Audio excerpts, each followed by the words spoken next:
Bonjour à tous.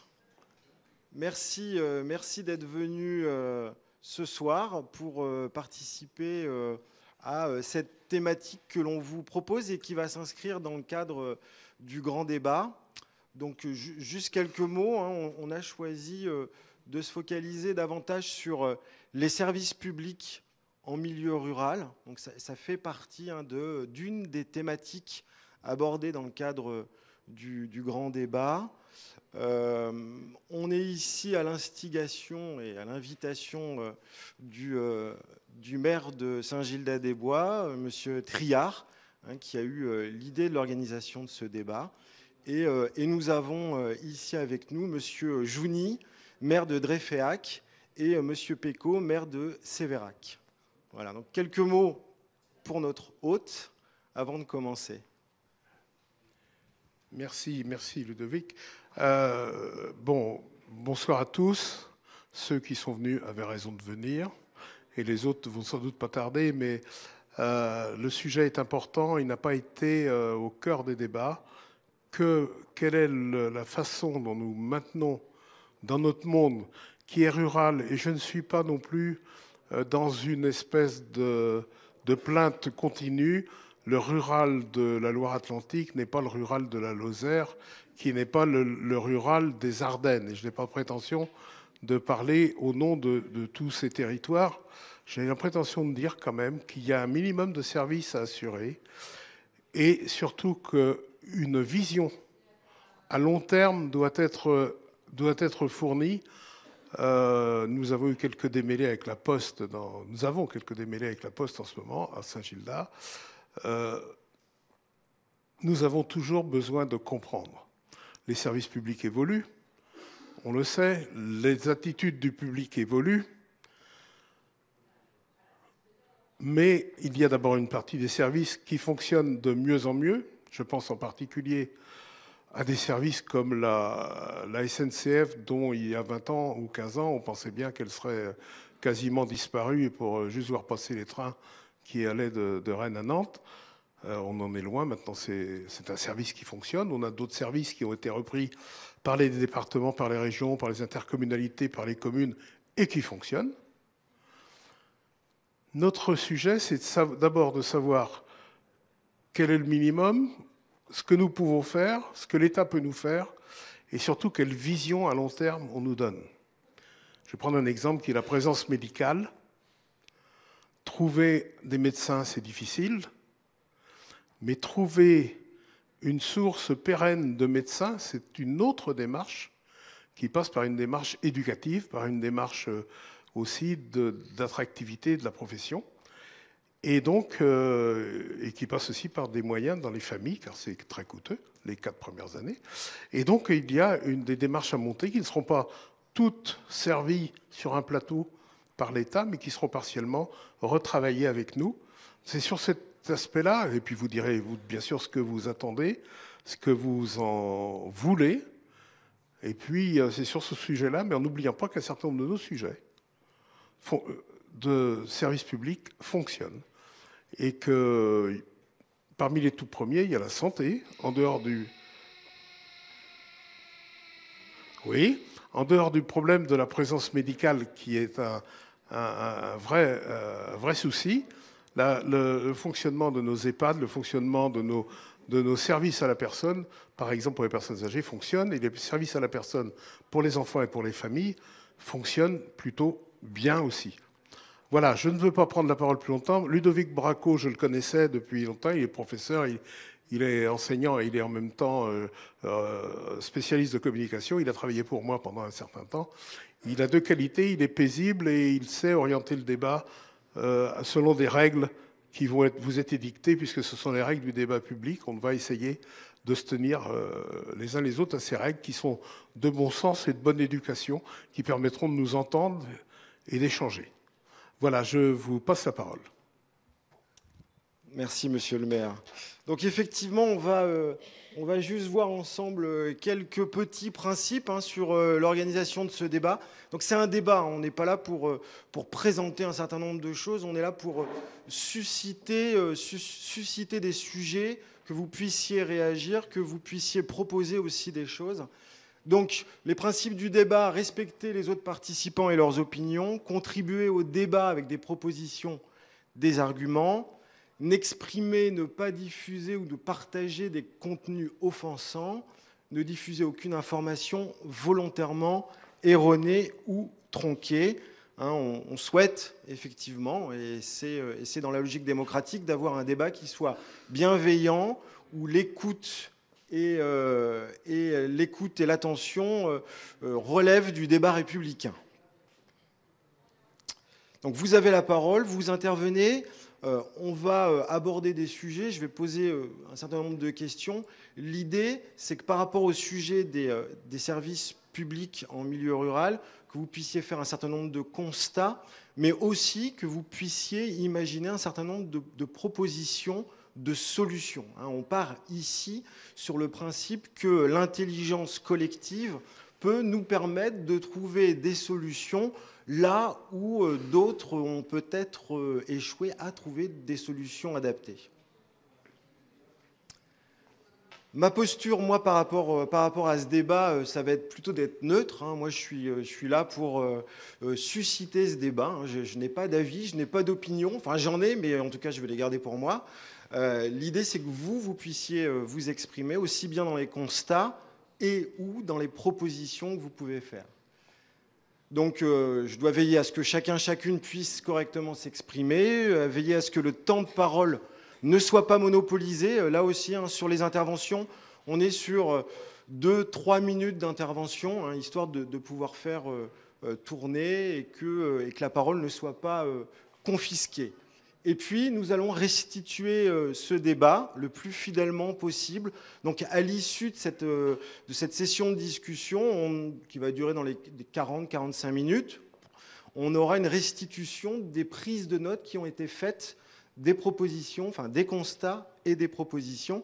Et vous validerez, du coup, ces prises de notes qui seront remontées, c'est le principe du grand débat, qui seront remontées au national. Voilà. Alors, quelques petits points de contexte avant de commencer, et peut-être aussi pour s'échauffer. Alors, ce n'est pas un cours, mais c'est des éléments de contexte qui vont être utiles pour avoir une vision, une photographie un petit peu de l'état des services publics en France, et plus particulièrement des services publics locaux. Donc, un service public, la définition, c'est une activité exercée directement par l'autorité publique, État, collectivité territoriale ou locale, ou sous son contrôle, dans le but de satisfaire un besoin d'intérêt général. Par extension, le service public désigne aussi l'organisme qui a en charge la réalisation de ce service. Donc, juste pour vous indiquer, on a 5 480 000 agents publics dans différentes administrations qui sont ici répartis sur 3 grands pôles. Les agents publics au sein de l'État, 44% de ces 5,4 millions, 1 100 000, un peu plus, dans la fonction publique hospitalière et 1 885 820 dans les collectivités territoriales. Ça représente, ces collectivités territoriales, 34% du total de la répartition de ces agents publics. Alors, quelle est la répartition à l'intérieur de ce mini-camembert ? Eh bien, 54% sur les communes, 15% sur les départements, 5% pour les régions et 27% pour les établissements publics locaux. D'accord ? Et on est sur une base de 29 millions d'actifs en France. Donc, vous pouvez ainsi apprécier la proportion. Alors, les effectifs, comment ils ont évolué depuis 1996 ? Bien, on voit la fonction publique d'État, les effectifs sont plutôt en diminution depuis 2006. Il y a une perte d'environ 200 000 fonctionnaires qui font partie de cette fonction publique d'État. La territoriale, en revanche, est en pleine ascension, puisque là, on est sur 200, presque 300 000 de gagnés entre 2006 et 2016, donc sur 10 ans.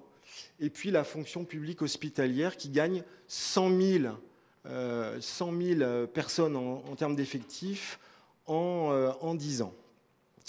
Sur la base aussi, il faut l'avoir à l'esprit, hein, parce que la finalité de tout ça, eh bien, c'est le public. Et ben, le public en France s'accroît, puisqu'on est maintenant, on dépasse les 67 millions d'habitants. Et vous voyez, on a une courbe démographique qui est quand même très régulière. Puisqu'on parle de collectivité territoriale, c'est bien aussi de voir un petit peu quelles sont les compétences associées à chacune de ces collectivités. Donc, collectivité territoriale, la commune, le premier échelon. Donc, ces zones de compétences, transport urbain et scolaire, voirie, voie communale, eau, distribution et assainissement, sécurité, enfance, crèche, centre de loisirs, école, collecte de traitement des déchets, délivrance de permis de construire. Pour les écoles, c'est maternelle.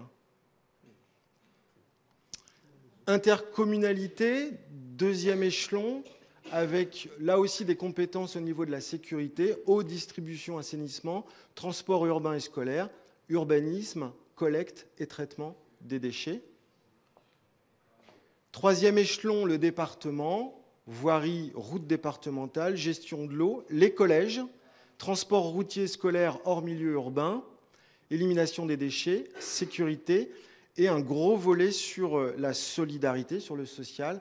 Il y a les aides sociales à l'enfance, les PMI, aides aux personnes handicapées, le RSA.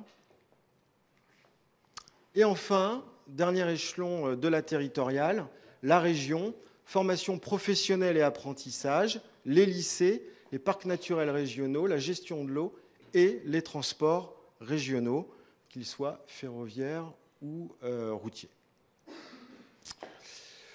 Petit focus sur la communauté de communes du pays de Pontchâteau-Saint-Gildas, donc 9 communes, 327 km². Ça représente à peu près un peu moins de 5% de la superficie de la Loire-Atlantique. 35 000 habitants, là ça représente 2,54% du 44 en termes d'habitants. Et une évolution de la population à 1,6, un petit peu supérieure à celle de la Loire-Atlantique qui est à 1,3 et nettement supérieure à celle de la France qui est à 0,4. Donc une bonne dynamique démographique.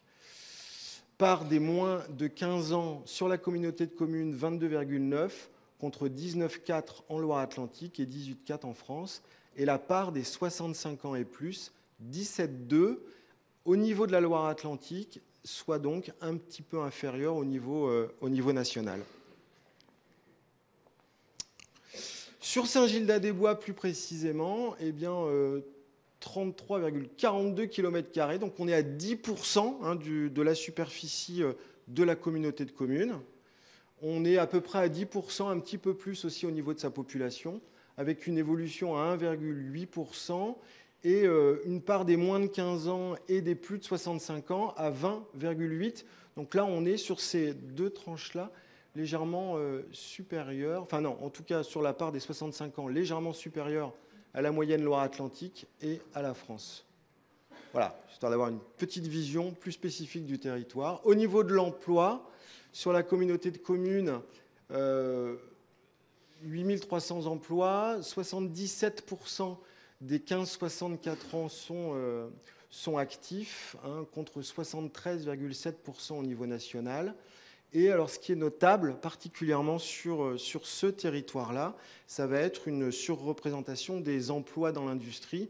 On est à 20% sur la communauté de communes. Donc, clairement, il y a un effet Saint-Nazaire et autres qui joue très clairement. 15,6% sur Saint-Gildas-des-Bois. Et vous voyez, on est au-dessus du taux de Loire-Atlantique et aussi du taux français qui est à 13,1%. Alors, la répartition de ces emplois sur la Loire-Atlantique, ici, ce qui est intéressant de voir et de bien comparer aussi, au-delà des autres catégories, ça va être ce qui concerne justement les fonctionnaires. Donc, les fonctionnaires au niveau de la Loire-Atlantique, ça représente 31%, soit 160 000 postes, presque 161 000 postes. Sur la communauté de communes Pontchâteau-Saint-Gildas, on est sur une représentation administration, santé, sociale, éducation de 39%. Et sur Saint-Gildas-des-Bois, plus précisément, eh bien, on est sur une représentation à 42% de cette part-là, avec 381 postes de fonctionnaires des différentes administrations.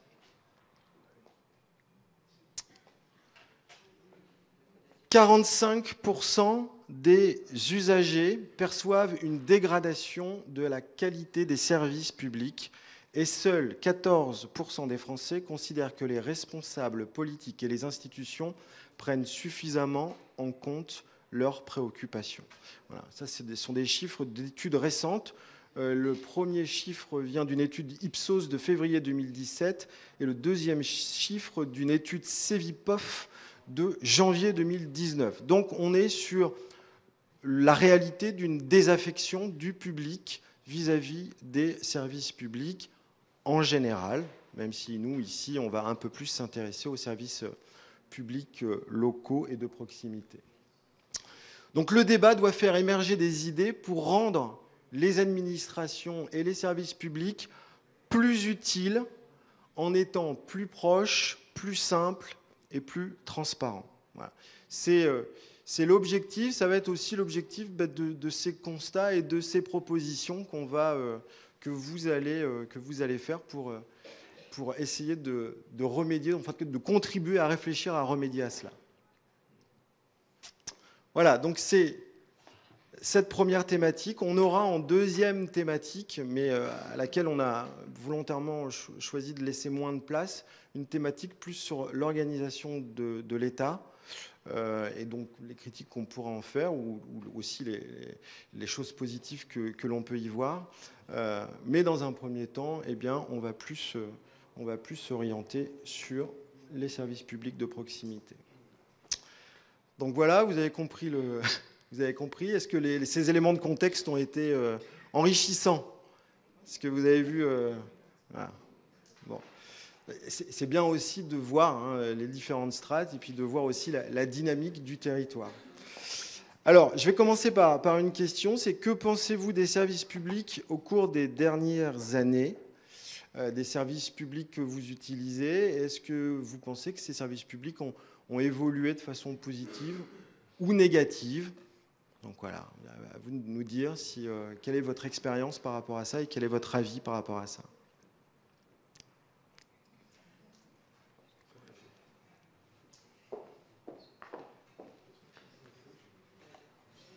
Il en faut un. Merci de vous lancer. Donc, je vais vous faire part d'une expérience toute récente qui date d'hier à propos de la délivrance d'une carte d'identité, le renouvellement d'une carte d'identité. Rendez-vous pris hier dans une mairie, de celles qui sont accessibles, rendez-vous pris hier pour déposer le dossier le 25 juin, donc dans 3 mois et demi. C'est pire que chez le dentiste. Hein. Donc, alors, déposer le dossier le 25 juin. Après, qu'est-ce qui va en devenir? Traitement du dossier, ça va être en période de vacances. Et après, bon, il ne faut pas en avoir besoin, quoi. Alors, on peut s'y prendre plus vite, c'est vrai. Mais c'est quand même très regrettable. D'accord. Voilà. Donc, une perte de réactivité, de rapidité des services. Et par rapport à avant... Par rapport à avant, bien ouais. sûr, c'est ça. Ouais. Tout à fait. Et en plus, il faut se déplacer. D'accord.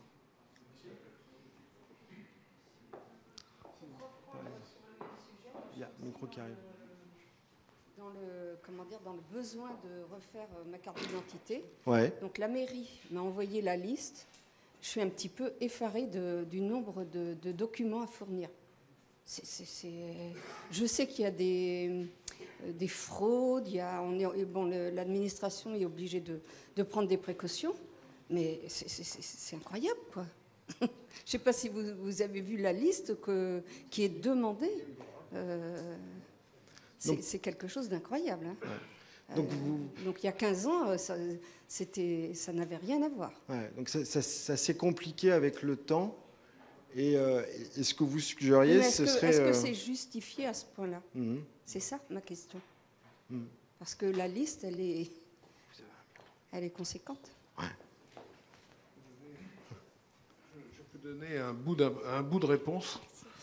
Le sujet est tellement choquant que j'ai proposé depuis 2 ans à la sous-préfète d'abord, puisqu'on avait une sous-préfète, de réfléchir à la possibilité de remettre un centre de distribution à Saint-Gildas. J'ai quand même remarqué 2 choses. C'est comme en médecine, quand on concentre les gardes et qu'on n'a que quelques points d'accès, on déborde les gens qui sont en poste. J'ai été vétérinaire pendant un certain nombre d'années. Nous étions 3 à faire un tour de garde. Il y avait peu d'actes dans chaque nuit. Mais si vous êtes à 20 médecins ou 20 vétérinaires ou simplement un endroit sur 10 à avoir des distributions de cartes d'identité, on est toujours dans le débordement, on est toujours dans la panique. Deuxième détail qui ne vous a peut-être pas échappé, moi je suis allé avec un dossier où Claudine, mais je fais confiance à Adèle aussi, m'avait donné la liste exacte des pièces à fournir. Et mon dossier, quand je l'ai présenté, était parfait. Il faut que vous sachiez aussi qu'il y a des gens qui viennent avec des dossiers incomplets et qui sont priés de retourner. Et le rendez-vous est encore pris plus tard.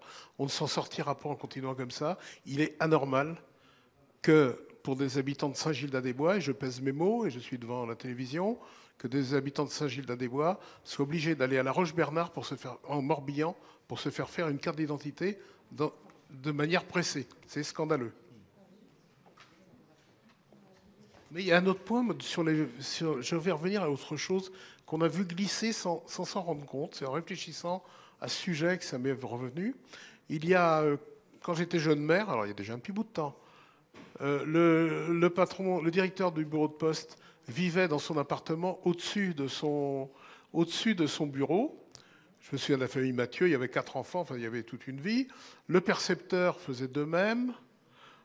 Les gendarmes étaient là, bien entendu. Le directeur de l'école primaire publique était là aussi. Et le chef de gare était dans sa gare. Je pense que c'était des situations qui ne pouvaient pas durer et qui se sont transformées. Il est logique que les choses se transforment. La vie est différente, les gens peuvent s'acheter des maisons. Enfin bref, on n'est pas dans le même système qu'il y a un siècle où c'était un avantage réel d'être logé. Donc il faut qu'on accepte des transformations, mais par exemple celle-là, on ne l'a même pas. C'est en y réfléchissant que je m'en suis souvenu qu'il y avait tout ça. Et ça faisait dans nos écoles, mine de rien, des effectifs qui comptaient. Voilà, je tenais à en reparler. Quelqu'un d'autre souhaite intervenir sur cette thématique? Donc l'évolution des services publics de proximité ces dernières années. Donc là, il y a une complexification croissante sur les papiers d'identité. Peut-être d'autres constats à faire? Toujours la carte d'identité. D'accord. Moi, ce que je trouve difficile, c'est qu'avant, on allait à la mairie et on faisait tous nos dossiers à la mairie. Maintenant, on commence par la mairie et après, il faut aller à Pontchâteau ou à la Roche-Bernard, effectivement. Et comment font les personnes âgées qui n'ont pas de moyens de transport, sinon être obligées de toujours déplacer ou la famille, ou les amis, ou des taxis. Ouais. Voilà. Je trouve qu'à la complexité du lieu, s'ajoute aussi la complexité du déplacement. Donc revenir à davantage de simplification du système pour que les choses se fassent davantage localement. Oui. Juste un petit témoignage. Je connais au moins 2 ou 3 personnes qui ne votent plus parce qu'elles sont âgées, elles n'ont pas eu les moyens de refaire leur carte d'identité. Donc elles ne peuvent même plus voter. Je vous prie de croire que c'est des gens qui avaient à cœur de voter, entre autres des femmes qui ont connu le droit de vote, hein, et qui aujourd'hui ne peuvent plus l'exprimer. Alors c'est vrai qu'elles sont âgées, mais malgré tout, je trouve que là c'est du mépris, enfin c'est de la... Je ne sais pas comment qualifier ça, mais c'est vrai que ça m'interpelle. C'est pas normal. Quelle solution par rapport à ça quelle vous pourriez penser? Alors on a vu une simplification peut-être. Qu'est-ce que... Avoir des gens ouais. Non, mais la dématérialisation, on est dans ça, quoi. C'est-à-dire que la dématérialisation de plein de choses fait qu'on va vite avec des gens qui savent forcément, qui vont très vite et qui ont fait de grandes études, et on oublie qu'il y a des gens à qui il faut du temps d'adaptation, mais qui n'auront pas non plus les moyens d'y aller. Et comment est-ce qu'à eux, ces gens-là, on puisse leur donner de la proximité pour avoir quelqu'un en face. Parce que vous regardez l'ordinateur, le matériel, mais ce n'est pas la personne en face. Ouais. Moi, c'est ce qui m'interpelle le plus, quoi. Ouais. Le manque de vis-à-vis et de gens à qui s'adresser. Déshumanisé, oui, voilà.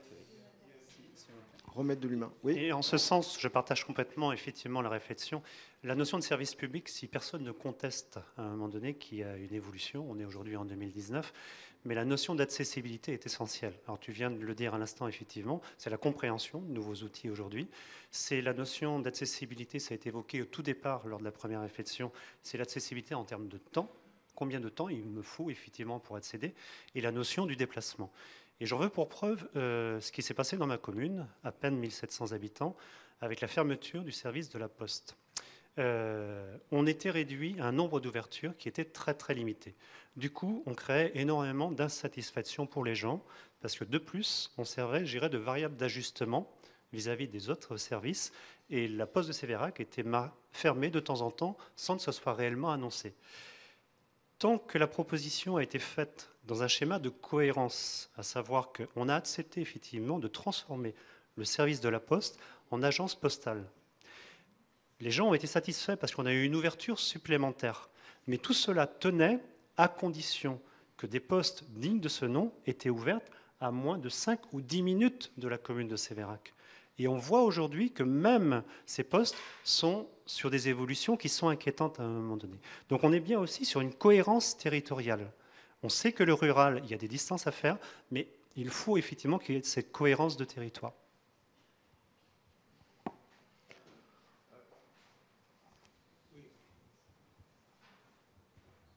On ne pourrait pas parler des services publics locaux sans prendre la peine de prendre 2 minutes, mais s'il vous plaît, que chacun ne donne pas un témoignage, parce que ça va être compliqué, sur l'accès téléphonique aux administrations. Je ne parle pas à votre commune, je ne parle pas à l'intercommunalité, mais dès que vous vous adressez à la préfecture, à la sous-préfecture, à la région et au département, il y a beaucoup de musique d'attente. Et ça finit par un raccrochage la plupart du temps. On a mal évolué parce que le mail est devenu tout puissant. Si vous deviez envisager des services publics de proximité qui évoluent dans le bon sens, quels seraient ceux que vous citeriez ? Les services de proximité, pour vous, les plus essentiels, les plus importants à faire rapidement ou durablement évoluer ? Je ne sais pas si ma question est super claire.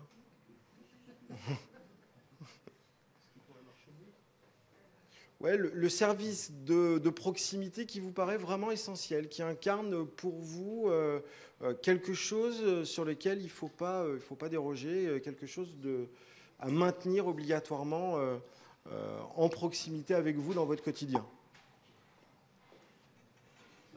Aujourd'hui à Saint-Gildas, nous avons la Poste, hein, c'est un bon exemple, hein, puisque Didier l'a dit tout à l'heure. Pour avoir rencontré les gens de la Poste, tout simplement, c'est comptable. Hein, c'est comptable. On nous parle de chiffres, de passage au guichet. On nous propose de fermer une journée. On a la chance, on a le choix de choisir la journée. On choisit la journée le lundi. 2 ans après, on nous ramène des jolis camemberts en nous montrant des chiffres. Forcément, la diminution du passage est encore significative. Mais aujourd'hui, on a dans notre poste à Saint-Gildas, qui dessert également Sévérac, Guinrouette, hein, bien sûr, 20 passages à l'heure. Et souvent de longues minutes d'attente. Alors voilà un des exemples. Et puis je rejoins aussi sur les cartes d'identité, etc. Voilà. Sur la Poste, juste, je rebondis. Qu'est-ce que vous pensez de cette démarche initiée par la Poste d'essayer de sortir peut-être de son domaine d'activité pour proposer de nouveaux services ? Il y a eu le permis de conduire, il y a eu un certain nombre de choses. Est-ce que ça vous paraît une évolution qui positive, ou est-ce qu'au contraire, vous pensez que ce n'est pas le rôle de la Poste que d'aller dans ce type de direction ? C'est toujours comptable, bien sûr, mais pas toujours sérieux, quoi. On voit certaines propositions qui auront du mal à passer, hein, pour moi. On en a une qu'on peut citer tout de suite. C'est le jour même où on a fait la pétition, puisque nous étions assez mécontents du service proposé, puisque c'est un temps plein partagé entre Missillac et Saint-Gildas. qui annoncent des fermetures dans une commune de 5000 et une autre de pratiquement 4000. Quoi. Donc voilà. Le même jour, la Poste a distribué à nos boulangers une lettre leur disant qu'ils allaient maintenant 3 fois par semaine ramasser le pain dur et les petits morceaux, les croûtes qui seraient tombées pour refaire de la récupération et faire du broyage. C'est à peu près aussi bien que si un restaurateur en faillite imaginait de régler son problème en faisant des repas gratuits et une soupe populaire, quoi. Donc qu'ils fassent donc bien leur métier. Il y a des associations qui ont bien fait. Moi, il y avait Pain contre la faim il n'y a pas si longtemps que ça sur notre territoire. Si en plus la Poste veut bien offrir des camionnettes, parce que c'est souvent par là que ça s'arrête quand il n'y a plus de moyens de transport, ça sera parfait. Mais qu'on laisse les uns et les autres faire leur travail, mais je ne vois pas où est l'implication de la Poste. Et pitié, qu'on ne fasse pas du bénévolat avec l'argent des contribuables. Que les contribuables donnent de face une somme pour les activités, c'est tout à fait normal, mais que par un bien comme celui-là, où on est dans du bénévolat, c'était le mauvais jour où ils l'ont présenté. Hein, distribuer, récupérer 3 fois par semaine les pains durs. Le problème, c'est qu'on nous dit que la Poste, ce n'est plus un service public, c'est un service privé, donc ils font ce qu'ils veulent. Et ils veulent faire de l'argent comme tout un chacun. Donc voilà, et il faut rentabiliser. C'est le maître mot de l'époque, rentabiliser. Voilà. Alors, qu'est-ce que vous pourriez suggérer par rapport à ça? C'est-à-dire cette logique de rentabilisation par rapport à une logique de service public, est-ce qu'il y a des choses à proposer? Est-ce qu'il y a des limites? Alors, moi, c'est une interrogation parce que je sais plus. Je crois qu'il y a une mission de service public encore de la Poste. Hein. Il y a une obligation de service public. Après, il y a aussi une logique financière qui font qu'ils vont décider d'interrompre leur activité dans tel ou tel endroit. Mais la question que je pose, c'est est-ce que, d'une manière ou d'une autre, on n'a pas peut-être à délimiter le cadre d'intervention ou de décision de la Poste sur ce genre d'initiative? Quelle solution on pourrait faire? Est-ce que les services publics doivent se soumettre aux lois du marché ou est-ce que ces services publics doivent se maintenir, quoi qu'il en coûte, parce qu'ils ont une mission auprès de la population? Et des emplois à maintenir aussi. Et des emplois à maintenir. Ouais. Nous ne souhaitons pas de profit à la Poste, nous souhaitons qu'elle équilibre ses comptes. Et n'oublions pas quand même que les préposés et les employés sont assermentés, qu'ils ont un engagement de respecter la confidentialité des opérations qu'ils mènent, qu'ils ont un engagement d'honnêteté. Alors après, évidemment, dans toute société, il y a des exemples inverses, mais en général, ce sont des gens qui font sérieusement leur travail. Et moi, ce que je mets en cause, c'est pas le service de la Poste, c'est peut-être l'encadrement, car on ne voit pas le projet. On peut faire des choses ensemble en voyant un projet. On peut fermer la gare de Saint-Gildas en disant que ce sera une halte et il n'y aura pas de personne en permanence à la gare de Saint-Gildas. C'est plus discutable à Savenay. Mais en disant, mais il y aura des arrêts et votre nombre d'arrêts à Saint-Gildas sera multiplié. Ça, on peut l'entendre. C'est des choses qu'on peut comprendre. On aimerait bien aussi que le quai soit à bonne hauteur. Enfin, il y a des choses comme ça où le service public est moyen, parce que il y a des fois où pour descendre du train, c'est très compliqué, surtout quand on est au niveau du passage piéton. Mais là, on est sur des gens qui ne nous disent pas le projet. Le seul projet dont j'étais sûr, quand la Poste est venue il y a 2 ans pour nous fermer le lundi, c'est qu'il reviendrait 2 ans après. C'est exactement ce qui se passe partout. C'est la cadence habituelle. Et en général, on change de directeur pour représenter le deuxième truc en disant « je ne savais pas qu'il y avait… » Voilà.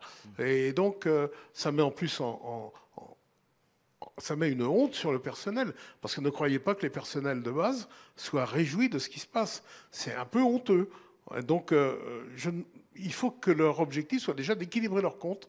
Et les initiatives, après, c'est vrai que, là, j'en reviens à la Lozère ou aux Ardennes, il y a des départements où tout service, même minime, est important, parce que c'est la survie des populations dans les villages.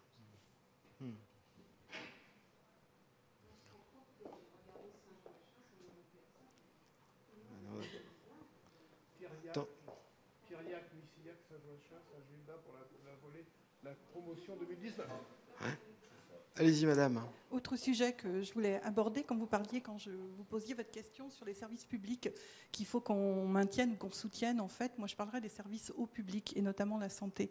Et je pense que là, c'est vraiment un réel problème, alors à Saint-Gildas ou dans les communes environnantes, sur effectivement le manque de professionnels de santé à un moment donné, et comment on peut faire par rapport à ça. Je pense que là, il y a vraiment des solutions. Il y a vraiment une réflexion là, du coup nationale, effectivement, à avoir, mais il y a des solutions aussi. Alors, comment on peut mutualiser? Ça déborde sur plein de choses. Ça mutualisation, ça pourrait être une solution aussi. Alors, il y a eu effectivement des maisons de santé qui ont été installées, des pôles santé. Pour l'instant, ça fonctionne dans certains endroits, pas partout. Moi, je me pose la question, pourquoi on n'y arrive pas un peu sur les communes qui sont présentes aujourd'hui? Comment on peut ne pas y arriver à avoir des médecins? Parce que là, ça pose un réel problème. Et c'est vraiment un service au public, que ce soit les familles ou les personnes âgées, enfin, à tous les niveaux, quoi.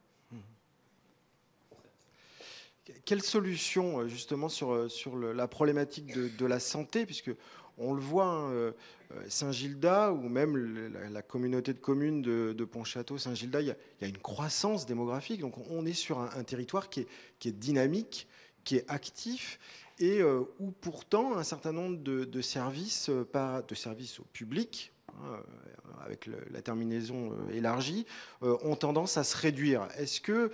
Quelle solution, qu'est-ce qu'on pourrait mettre en place? Qu'est-ce que vous pourriez proposer pour justement le maintien de ces services? Qu'est-ce qu'on pourrait imaginer? Voilà.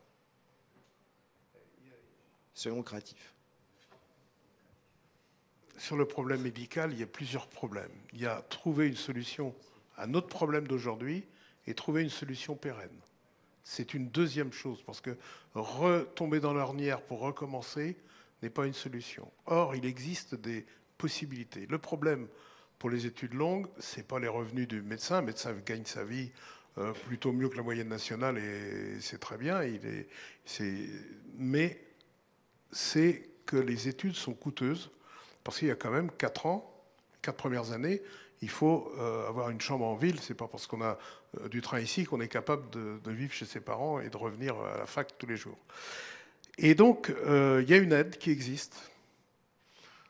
Je vous le cite pour le plaisir, mais cette aide, j'ai demandé, j'étais un peu à l'origine, j'avais raconté à Rosine Bachot, tout d'un coup je retrouve mon truc 4 ans après, très bien. C'est-à-dire une aide pour des gens qui s'engagent à travailler dans le monde rural. Pour mon esprit, c'était destiné à favoriser l'arrivée de jeunes ruraux dans les professions médicales. Il y en arrive déjà un certain nombre, mais si on augmente le nombre de personnes issues du monde rural, on peut sans doute et sûrement augmenter le nombre de personnes qui auront de l'intérêt et du plaisir à vivre dans le monde rural. J'ai demandé à une personne de l'ARS si cette mesure était en place. Oui. Vous la diffusez dans les lycées à la campagne? Ah ben non, on fait que Nantes. Voilà. On a hiérarchisé les populations. Et ça ne me va pas du tout. Ça ne me va pas du tout. Il faut que les populations aient l'accès. Il est peut-être plus compliqué, mais aient l'accès. Et une des limites dont il faut parler, c'est l'argent pour faire payer des études très longues, quoi, qui sont différentes de la moyenne. Et ça existe, mais on ne fait... Donc nous, c'est peut-être à nous de reprendre ce dossier. Je crois qu'on a une rencontre bientôt avec les services de l'ARS, hein, dans le comité de communes. Je poserai la question. Peut-être que là, c'est à nous de dire, c'est les maires sont les maires et les adjoints et les conseillers municipaux qui vont faire la promotion de ça auprès des familles pour rassurer d'une part et puis donner des possibilités. Je vous raconte un truc en 2 secondes. Ici, on a eu un médecin qui était le fils d'un médecin, maire de sa commune, qui était Luc Nayel, tout le monde le connaît. Et puis il avait un copain, j'étais dans le même lycée, collège nantais, un copain qui s'appelait Potiron, qui était un fils d'agriculteur. Le fils du maire, et c'est un grand chirurgien aujourd'hui, le fils du maire a préféré venir dans le monde rural et le fils d'agriculteur a préféré venir dans le monde urbain. C'est leur affaire. C'est leur affaire. Mais si Lucien Potiron, puisqu'il s'agissait de lui, avait eu cette aide et qu'il aurait décidé de continuer pour devenir chirurgien, il avait la possibilité, elle est prévue d'ailleurs dans cette aide, de rembourser la bourse qu'il a eue sur 3 ans, et puis on n'en parle plus. à partir du moment où il gagne sa vie, déjà comme médecin, on n'en parle plus. Il faut retrouver des recettes qui font qu'il n'y ait pas de hiérarchie dans la population. Un médecin issu d'un monde rural, on en a eu une jeune femme médecin il y a quelques mois, ça en vaut bien d'autres. Voilà. Ça pourrait relever du coup de la responsabilité de l'intercommunalité que de faire la promotion, alors peut-être à travers la forme d'une maison de santé,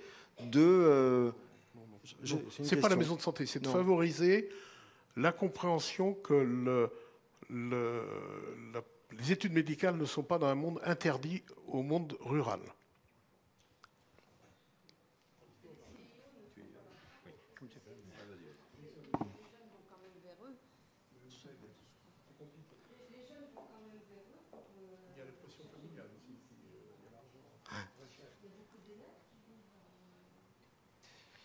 Je pense qu'il y a plusieurs raisons, effectivement, et tu en as rappelé une, André, effectivement, c'est comment on donne la possibilité, y compris à des milieux différents, d'accéder à cette formation.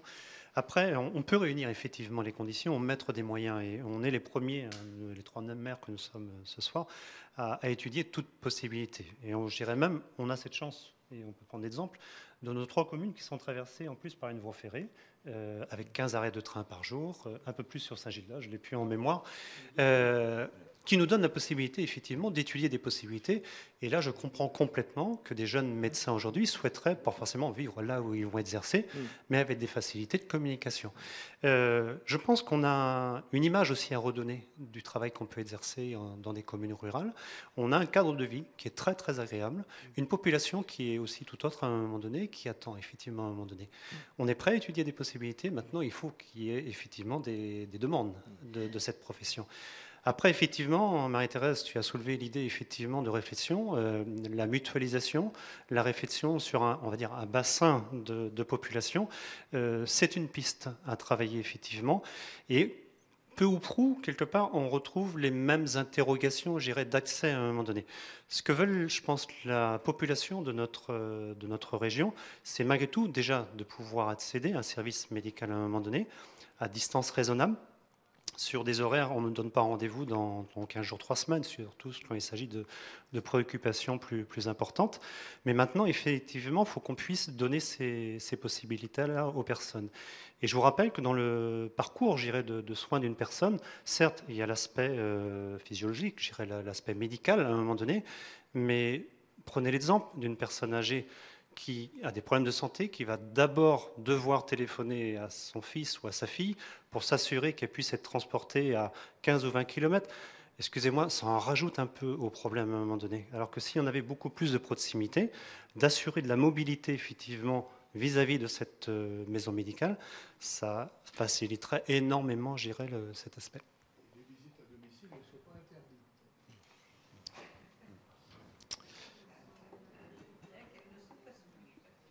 On a évoqué tout à l'heure dans la présentation là, les différents niveaux de services publics territoriaux. Auxquels êtes-vous plus particulièrement attaché ? Il y a la commune, il y a la communauté de communes, le département, la région. Je voudrais que vous nous disiez un petit peu quel est votre attachement, votre proximité avec ces différents niveaux d'administration locale. Eh bien, tout simplement pour nous, je pense, enfin pour moi du moins, le premier lien c'est la commune, tout simplement. En deuxième position, je verrais bien le département, mais on voit toujours, on parle du millefeuille, on le voit le millefeuille dans votre PowerPoint que vous avez proposé tout à l'heure. Bien sûr, l'État dégraisse le mammouth, mais on charge la collectivité en dessous. On a des communautés de communes aujourd'hui qui explosent. Donc, pour moi, c'est, dans un premier temps, oui, la commune. Quelqu'un d'autre veut réagir sur le sujet ? Ouais. Commune, premier lien. Et du coup, deuxième question, est-ce que vous pensez que la commune devrait prendre plus de responsabilités, avoir plus de prérogatives, plus de pouvoir et peut-être aussi plus de moyens pour justement proposer ce service de proximité ? Moi, je pense qu'aujourd'hui, on fait le contraire.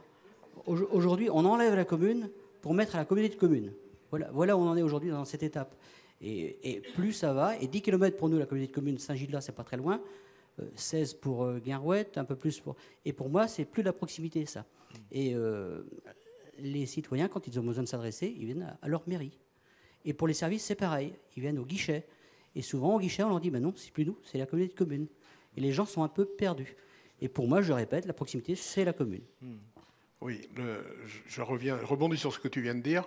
Le maire est, selon la définition bien connue, le seul être à portée d'engueulade. Donc, il faut aussi qu'il y ait des soupapes dans le système. Et le maire a l'habitude de se faire engueuler quand il le faut. Mais les qualités que doivent garder les équipes municipales, les personnels et le maire, c'est deux choses. C'est l'accueil, c'est-à-dire des ouvertures, des heures d'ouverture compatibles avec la vie des gens. C'est un accueil précis avec des réponses précises aux questions posées, étant entendu qu'on a le droit de prendre 24 heures pour aller se renseigner plus précisément, parce qu'il y a des fois des choses extrêmement complexes. Et puis la troisième chose, j'ai toujours considéré que la fonction du maire, et je pense que mes collègues sont pareils, c'est aussi d'être le carnet d'adresse de ceux qui n'en ont pas. C'est-à-dire qu'on est capable, à un problème donné, de pouvoir dire à quelqu'un « je connais quelqu'un qui va pouvoir t'aider à comprendre ce qui se passe » ou à... Voilà. Parce que le maire, avec son équipe d'adjoints, avec son équipe de personnel, hein, tout ça, je les mets ensemble, tous ensemble, on n'est pas dans une logique d'État. Et l'État nous fait des bêtises. Je vais vous prendre un exemple qui m'a beaucoup choqué. J'ai été, il y a bien longtemps, président de la commission sociale du département de Loire-Atlantique. Dans les prérogatives de cette commission, il y avait l'aide à l'enfance. Vous ne pouvez pas savoir le côté choquant pour moi de cette nomination il y a quelques mois d'un secrétaire d'État à l'aide à l'enfance. C'est-à-dire qu'on reprend des compétences pour aller faire de la chicaya entre l'État et des départements, alors que l'État doit fixer un cadre de ce qui est légal. La loi, c'est ça, c'est ce qui est légal et ce qui est illégal, la limite. Mais après, il faut laisser respirer les gens, il faut laisser les territoires s'organiser. Ça n'empêche pas de faire des contrôles. Mais, grand Dieu, si on donne des compétences, c'est comme si on avait un ministre des Transports scolaires. Enfin, je veux dire, on donne les compétences, on les donne, et après on contrôle. Mais on n'a pas besoin d'un ministre de tutelle, parce que la tutelle, je l'ai connue, moi, du temps d'avant, où les délibérations n'étaient valables que quand elles avaient été visées par la tutelle, c'est-à-dire signées par le sous-préfet. Le conseil municipal faisait ce qu'il voulait. Hein. Après, seules comptaient les délibérations visées par le sous-préfet. Le maire, Gérard Larcher, a dit il y a quelques semaines, vous savez que j'ai beaucoup de raisons d'amitié avec Gérard, il a dit le maire est un adulte capable, un majeur capable, hein, pour différencier de l'incapable. Et il avait eu raison parce que si on ne se fait pas confiance, la science de l'humain ne s'apprend pas, je ne crois pas, à l'ENA. Ou alors, j'ai loupé ma carrière.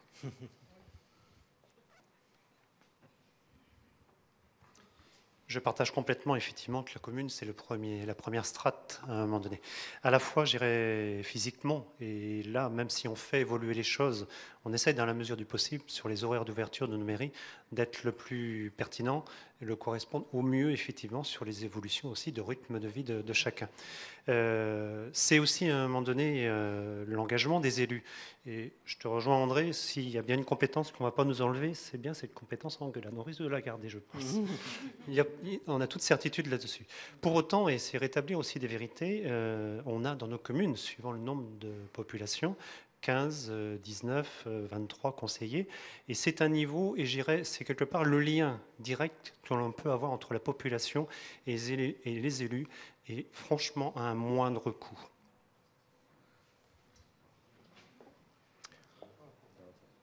Quelqu'un d'autre veut intervenir sur cette thématique? Non? Est-ce que vous connaissez le concept de maison de service au public ? Que pensez-vous? Alors, connaissez-vous le concept et que pensez-vous de ce concept? Question ouverte.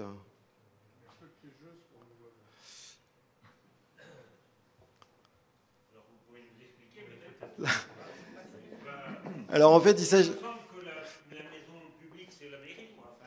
Ouais. Alors, est-ce qu'on ne va pas réinventer l'eau chaude? C'est bien de poser la question, ça veut aussi dire qu'il y a un besoin d'explication. Donc, la maison de service au public, ce serait de rassembler différents services à proposer au public, mais quelles que soient les strates. Ça peut être des choses qui relèvent du département, des choses qui relèvent de l'État, des choses qui relèvent... Voilà. Et d'avoir en fait des interlocuteurs qui soient polyvalents et qui puissent accompagner les gens dans leur démarche auprès de ces différentes strates d'administration. Quelqu'un qui serait capable de passer à travers le millefeuille, en fait. Voilà.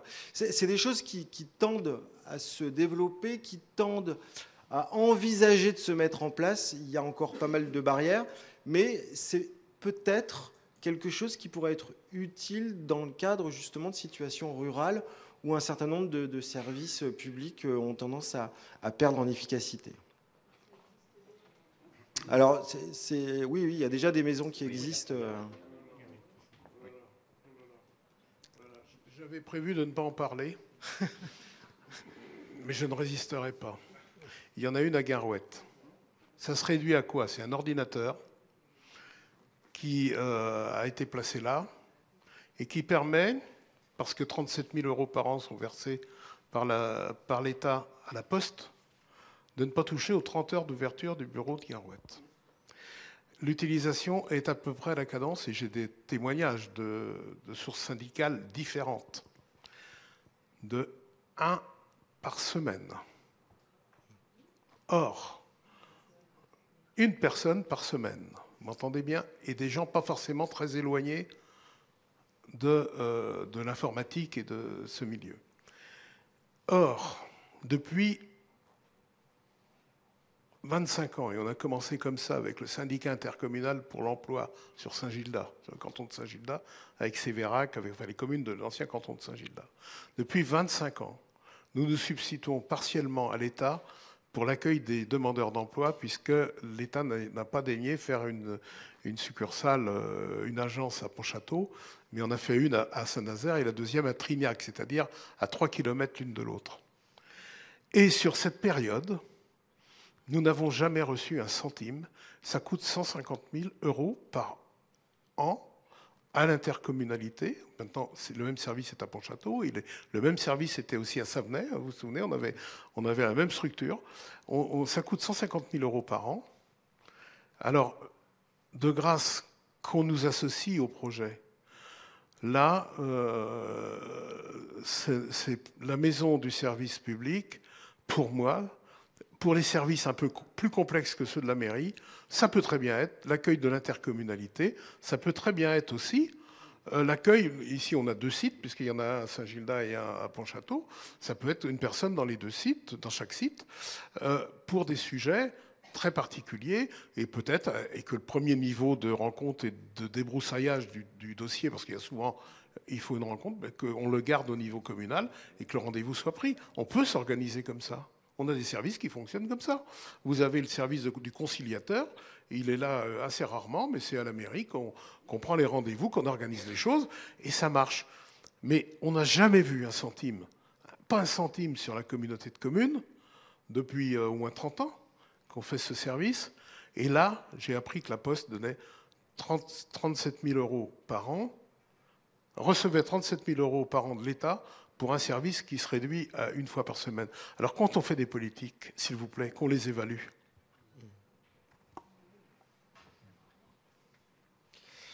Donc ça nous amène aussi à parler un petit peu de l'arrivée, du développement du numérique dans le cadre des démarches administratives.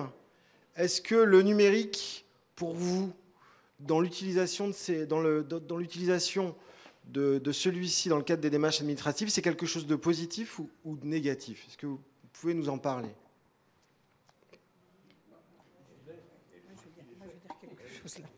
Je veux dire, oui, c'est bien, mais que tout ne soit pas numérique, parce que vous avez un tas de gens qui ne savent pas du tout se servir d'un ordinateur, qui en ont peur, qui n'ont pas forcément même chez eux une liaison qui leur permet de pouvoir avoir Internet. Donc je ne vois pas, enfin, ça ne peut pas être que du numérique, c'est absolument impossible. À l'heure actuelle, maintenant dans plusieurs générations, ça ne sera que du numérique, puisque c'est leur nouveau stylo. Donc il n'y aura aucun souci. Mais pour le moment, surtout, pas que du numérique. Pensons aux personnes âgées. Mais pas que les personnes âgées. Oui, c'est vrai, parce qu'il n'y a pas que les personnes âgées. Oui, donc je voulais prendre la parole sur ce sujet, puisque c'est vrai qu'on est aujourd'hui dans une époque où tout évolue, rapidement d'ailleurs, et le numérique a pris une place très importante, et on s'aperçoit que ça correspond, en partie en tout cas, à un nouveau mode de vie d'une partie de la population. Et pour l'autre partie dont vous parliez tout à l'heure, il est vrai qu'on s'aperçoit aussi qu'il y a un manque. D'abord, premièrement, un manque de connaissances, hein, donc on voit bien qu'il y a de l'usage du numérique, et bien évidemment, la mairie dont on parlait tout à l'heure, elle est le relais.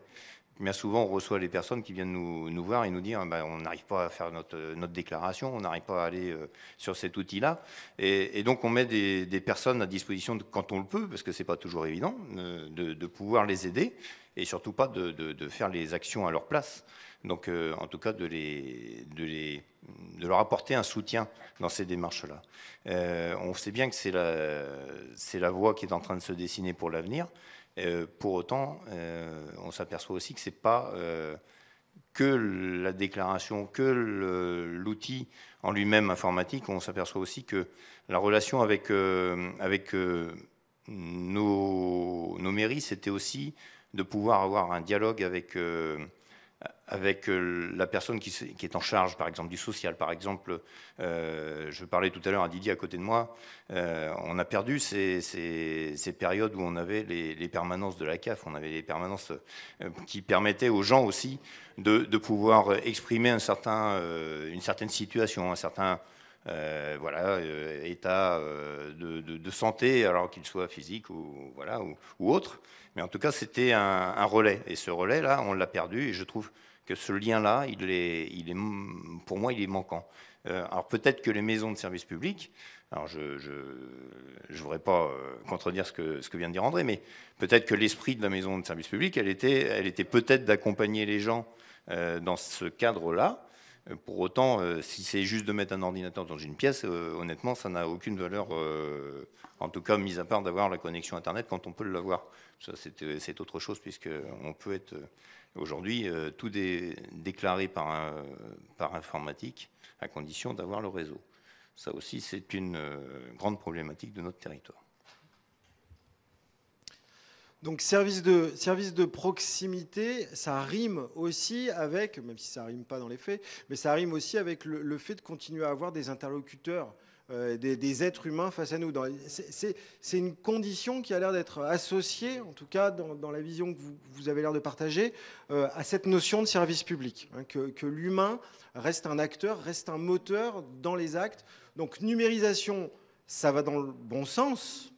Ça peut permettre de faire gagner du temps, mais pas une numérisation systématique ou à tout prix, et en tout cas pas au détriment d'une présence humaine et d'un contact humain.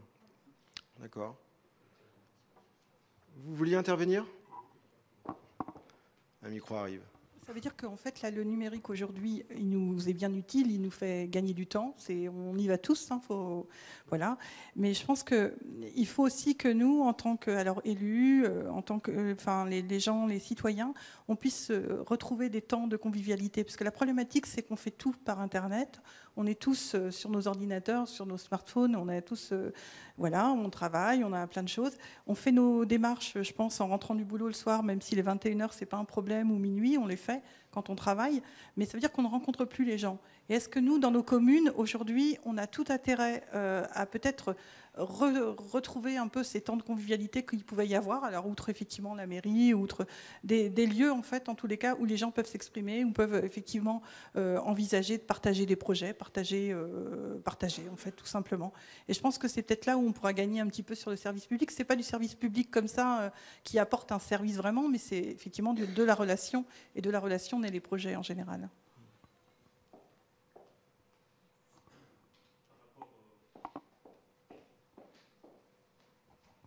Par rapport au numérique, un des gros soucis qu'on voit, c'est la maintenance, le dépannage. Quand on voit l'état des lignes téléphone, quand on voit un certain nombre de branchements, c'est assez effarant. Alors quand vous téléphonez pour vous faire dépanner, c'est pas moi, c'est l'autre. Il y en a un qui vient et dit « Ah oui, mais moi je ne fais pas dans les maisons, je fais que l'extérieur ». L'autre dit « Je fais que l'extérieur, je ne fais pas dans la maison ». Et c'est vrai que pour beaucoup de gens, c'est vraiment incompréhensible. Et là, on tourne en rond. Enfin, il y a quand même quelque chose qui s'est perdu. Autrefois, vous étiez en panne de téléphone, vous téléphoniez, vous interveniez et vous étiez dépanné quelquefois dans les jours ou dans les heures qui suivaient. Aujourd'hui, c'est une montagne à soulever. Et beaucoup de gens, c'est vrai que les bras, des fois, les bras nous en tombent. Ouais. Donc là, il y a une régression. C'est-à-dire que oui, carrément, autrefois, oui. alors qu'on était technologiquement moins avancé, pour autant, on avait un interlocuteur unique, il y avait une qualité de service qui était rendue. Maintenant, il y a une multitude d'acteurs face à nous et ça complexifie les solutions à trouver quand il y a un souci de communication, d'Internet ou de téléphone. Si vous voyez la ligne qui monte, qui passe sur la route auprès de chez nous, le poids qu'elle a, je me demande comment elle tient, quoi. Il y a vraiment le Saint-Esprit doit faire quelque chose, parce que sûrement que... J'ai complété l'opinion de Julien en disant une chose quand même. On parlait de progrès, parce qu'il ne faut pas être négatif de tout, on n'est pas passé notre temps à se plaindre. EDF, les coupures sont quasiment disparues du paysage.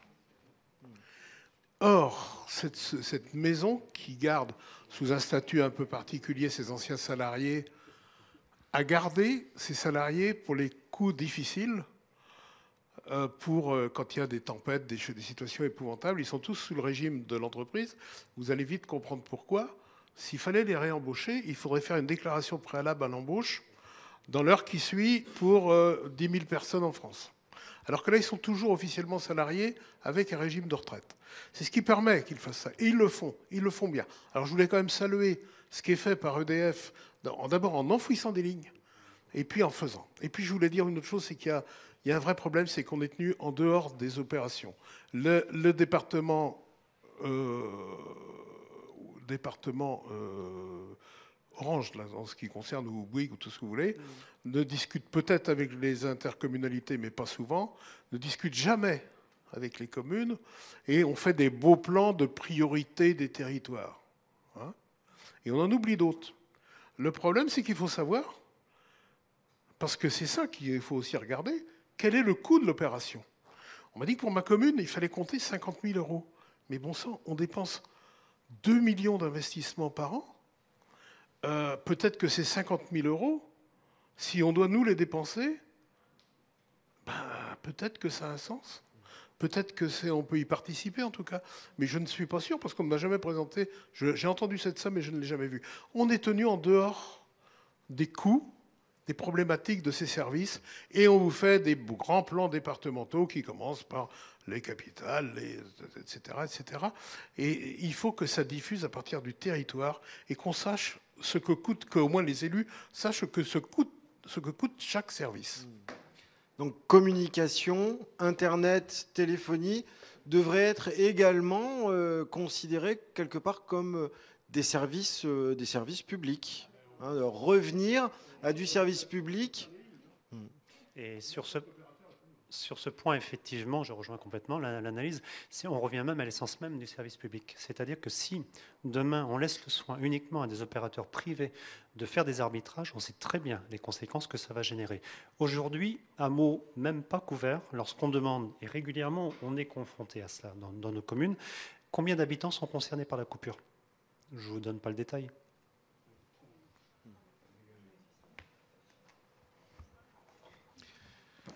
Sur ce point, Juste une petite anecdote, puisque il y a quelques jours, on rencontrait Orange avec le maire de Missillac pour des problématiques de coupures régulières et sur lesquelles, aujourd'hui, malheureusement, on s'aperçoit que nos services ne fonctionnent plus dès qu'on est coupé Internet, puisqu'on nous demande de travailler sur des plateformes sur lesquelles on a besoin d'avoir un accès permanent.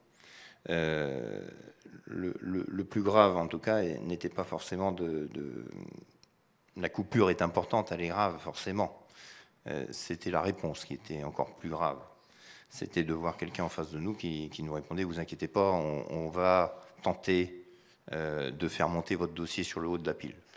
C'est pas la réponse qu'on attendait, c'était d'avoir un plan d'action qui soit pérenne et qui soit acté sur des choses qui soient entérinées.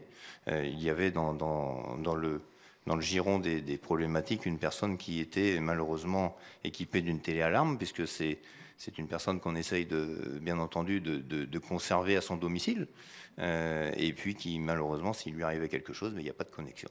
Donc voilà, c'est la mise en danger aussi de personnes, et il y a véritablement besoin là de mettre une action rapide, en tout cas, sur ces services qui sont, alors pas toujours essentiels, mais sur ces cas de figure-là, deviennent essentiels. Moi, je suis persuadé techniquement que leur projet, c'est de supprimer les lignes filaires. Ils ont déjà franchi une étape, les anciens téléphones ne sont plus opérationnels. Non, mais je pense... Ils n'installent plus de nouvelles lignes, en tout cas. Et je pense qu'on arrivera un jour à avoir une couverture par des relais. Beyrouth a été reconstruit comme ça après la guerre, uniquement avec du mobile. Mais ça fonctionne bien. C'est-à-dire que là, on ne fait fonctionner ni un système ni l'autre. Au coin de la route de Bergon à Missillac, je pense que les lignes tombées doivent y être depuis à peu près 2 ans et demi ou 3 ans, et que, oh oui, c'est du décor, hein, avec des bouts de rubalise. Et là aussi, c'est un peu comme la Poste. S'ils ont des objectifs, qu'ils nous le disent, qu'on voit comment on peut aller ensemble vers l'objectif, et si l'objectif est raisonnable pour la population.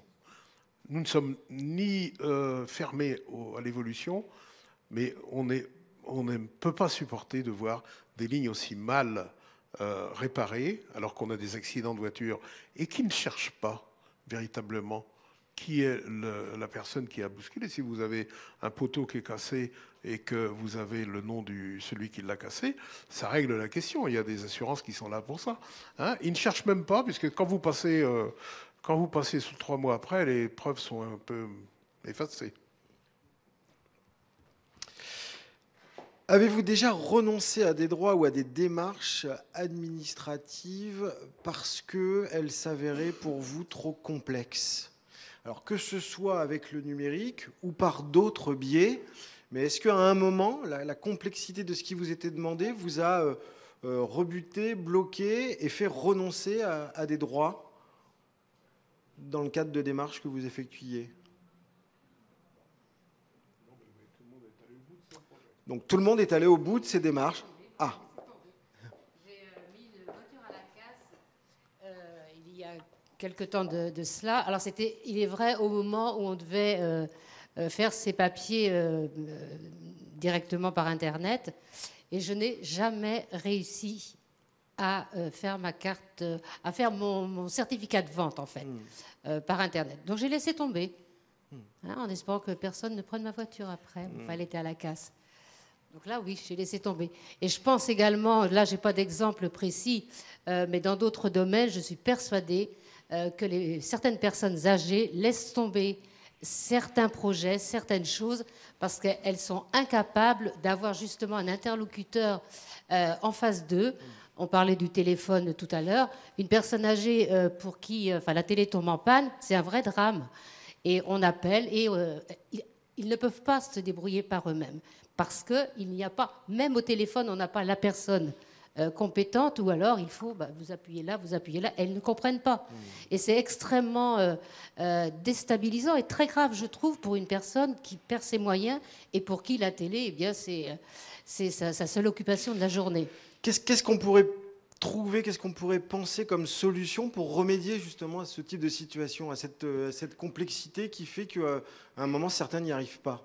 dans leur Mais qu'on ait démarche. simplement quelqu'un au bout du téléphone, au téléphone, et qui nous donne le renseignement. Une sorte de hotline où on aurait quelqu'un au bout du Mais quelqu'un téléphone. d'humain, quelqu'un qui nous comprenne, quelqu'un qui nous explique.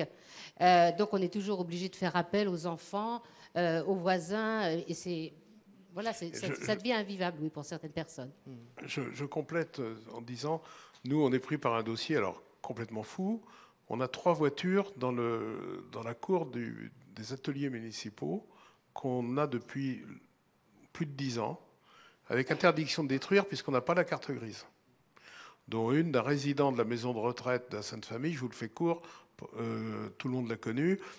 À l'époque où les logements qu'on a fait en dessus, là, les anciens ateliers des frères, n'étaient pas occupés, il avait sa petite 4L on nous avait demandé, on avait dit oui.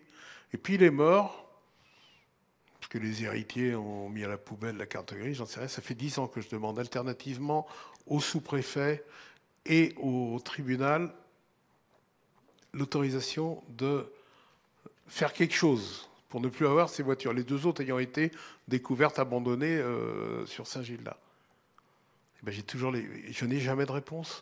Je pense qu'il faut restituer sur les affaires de pas grand-chose l'autorité du préfet de région qui, tel Salomon, tranche un dossier qui n'engage pas l'avenir et qui évite de nous pourrir la vie. Je rappelle que le médiateur national, vous faut faire votre dossier et en plus, il faut faire appuyer par un parlementaire. Vous voyez, c'est très pratique. Mais que le préfet retrouve le droit de dire, bon, considérant qu'il y a 10 ans que la voiture est là et que personne ne l'a réclamée, que le propriétaire est mort, que personne n'est venu, que voilà, on autorisé de mettre à la casse avec un papier à présenter et on n'en parle plus. Et de vider des dossiers comme ça serait absolument une vie qui serait géniale. Restaurer au préfet l'autorité définitive de finir des dossiers. Ouais, c'est une idée à remonter également. Ça rentre dans l'autre question. Ouais. Ah oui, mais vous savez, tout demande du temps. Oui, mais inutilement, c'est ça. Oui, mais c'est du temps perdu, mais c'est du temps perdu, mais pas totalement. On a rendu service, on n'a pas de regret. Nous n'avons pas de regret d'avoir rendu service à cette famille. À ce monsieur, c'était pas un problème. Mais il y a eu une fausse manip parce qu'on aurait pu nous redonner la carte grise pour qu'on puisse détruire la voiture. Personne ne sait où elle est. Le problème, c'est que dans les voitures, il y en a 2 autres qu'on a mises là à la demande de la gendarmerie. Parce que c'était des voitures qui avaient été volées, qui étaient pas plus de Saint-Gildas que moi je suis de Pornichet. Donc voilà. Et qu'est-ce qu'on va en faire? Mais combien de temps ça va durer? Moi, je verrais bien qu'un jour, il y a un camion qui vienne nous chercher les 3. Mais ils n'ont pas le droit d'intervenir là-dedans. C'est des notions administratives. Et restaurer la place du préfet comme autorité suprême administrative pour les affaires dont il sait bien qu'elles n'engagent pas l'avenir, je pense qu'on enlèverait des soucis, des ennuis à plein de gens. À plein de gens. Le préfet doit avoir une autorité. Alors, une autre question, et peut-être qu'on arrive un petit peu au bout de la thématique. Alors, vous êtes aussi invité, si vous le souhaitez, poser vous-même aussi des thématiques ou soulever des thématiques dans le cadre des services publics de proximité, bien entendu. Mais est-ce que vous trouvez que, puisqu'on l'a évoqué tout à l'heure le terme, le millefeuille existe au niveau national, est-ce que vous pensez qu'il existe aussi au niveau local? On a parlé commune, intercommunalité, département, région. Est-ce que vous percevez à l'échelle territoriale ce millefeuille et est-ce qu'il faudrait, d'après vous, soit l'alléger, soit le simplifier, soit l'organiser différemment? Voilà. Question. Si on parle de la gestion des eaux ou bien des choses, de savoir ce qui se fait commune, parce qu'on retrouve les compétences aux différents échelons. Bon, nous, simples citoyens, c'est vrai qu'on a du mal à savoir dans tel secteur ce qui va être du domaine du commune, du département ou de la région. Enfin, pour moi, c'est ce que je trouve le plus compliqué. Donc il faudra un effort de pédagogie sur il en est qui fait quoi. sûrement, mais c'est vrai que c'est compliqué quand même, savoir. Et, voilà. C'est vraiment ce qui est le plus compliqué. Pourtant, il y a les revues, hein, la région reçoit les petits... C'est pas que c'est mal fait, mais c'est vrai que c'est compliqué quand même. Voilà, moi je trouve. Qui fait quoi? Voilà, le qui fait quoi? Pour une même compétence, on va avoir des choses dans la commune, département, intercommunalité, enfin ça fait 4 niveaux quand même. Donc là, moi, je trouve ça un petit peu difficile. L'intercommunalité se fait avec des domaines, à part la culture, où il y a une tendance à revenir sur la culture par l'intercommunalité qui peut être quelquefois en opposition de phase avec le local, le communal, donc c'est à gérer ces choses-là, c'est pas des affaires bien graves. Mais on a mis dans l'intercommunalité, au départ, que des choses qu'on était incapable de faire seul. Les déchets sont un bel exemple. À un autre niveau qui est départemental, que vous avez cité tout à l'heure, c'est l'eau. Mais c'est départemental parce que toutes les communes ont adhéré. En fait, la compétence est bien locale, mais toutes les communes adhèrent et l'eau appartient donc à un syndicat intercommunal. Et il y a un opérateur. Donc vous connaissez Suez ou Veolia ou tout ce que vous voulez, mais il y a un opérateur. Ça complexifie encore l'affaire. Mais on est quand même parti de choses qu'on ne pouvait pas faire. Et là, on a rajouté des compétences dont la plupart correspondaient à des études dont on n'a pas toujours perçu la finalité intelligente. Étudier, c'est bien, mais il faut dire les choses. Je prends un exemple. Dans la commune de Saint-Gildas, il y a une plante très rare qui se trouve dans le massif de Bernuga. On l'a découvert par une interdiction un jour où il y avait prévu un circuit de randonnée où là, l'ONF nous a dit non, vous ne pouvez pas, il y a quelque chose. On est quand même à peu près assez intelligent pour qu'on nous le dise avant et qu'on sache qu'il y a quelque chose et qu'on le respecte. Parce que je vous assure que tout le monde serait passé dessus en pilonnant. La plante est à peu près haute comme ça. Il vaut mieux le dire ou alors on met un grillage autour. Mais voilà. Donc on a besoin d'informations, on a besoin de tourner avec du dialogue. Mais l'intercommunalité, aujourd'hui, fait un travail énorme, le fait plutôt bien, et change de partenaire, parce que c'est pas rien. Je prends un exemple, passer pour les transports scolaires, Philippe n'est plus là, mais du département à la région, c'est tout changé. C'est tout changé. Et si on va complètement à la région, alors là, je vais vous dire, ça, c'est formidable, parce qu'on a fait le décompte, hein, les fonctionnaires de la région et des 5 départements, c'est 20 000 personnes. Si on ne donne aucune autonomie aux 20 000 personnes, on reconstitue à l'étage inférieur l'État dans toute sa splendeur. C'est-à-dire l'État qui gère si bien les collèges, les lycées, les hôpitaux, les prisons. Bon, hein, on va arrêter là, mais souvenez-vous de l'État dans les années 60, de sa façon de gérer les bâtiments. Nous sommes plutôt mieux, enfin en bâtiment, on fait très attention à tout ça. Mais on a un problème, c'est qu'il faut absolument qu'on garde ces 2 niveaux. Alors après, région-département, 20 000, bon, c'est épouvantable, quoi. Il faut reconstituer des délégations départementales avec 200 chefs, et là, plus rien ne passe, sauf le service, des gens qui sont bien organisés, les mieux organisés, et là, c'est pas pour le rural. Et justement, le département, c'est donc un territoire qui fait partie des collectivités territoriales. Est-ce que politiquement, il y a une représentation du rural qui vous paraît suffisante du fait du mode de scrutin de cette élection? Je ne sais pas si ma question est super claire, mais je pense que certains comprennent à peu près ce que je veux dire. C'est que il se peut, ça peut arriver, ça arriverait, c'est arrivé, ça arrive, que dans un département, on ait une majorité qui soit beaucoup plus représentée par des conseillers départementaux qui sont issus de zones urbaines et que la plupart des conseillers départementaux élus des zones rurales se trouvent dans la minorité. Du coup, eh bien, on a une politique qui n'est pas forcément menée de la façon la plus objective, on va dire, hein, de fait, pour des territoires qui sont pourtant eux aussi partie prenante au sein du département. Donc ça pose la question de la représentativité. Et est-ce que voilà, cette représentativité actuelle, elle est suffisante? Est-ce qu'il faudrait l'optimiser? Est-ce que vous en êtes satisfait? Voilà. Ma question, je l'ai éclaircie. Ouais. Ouais.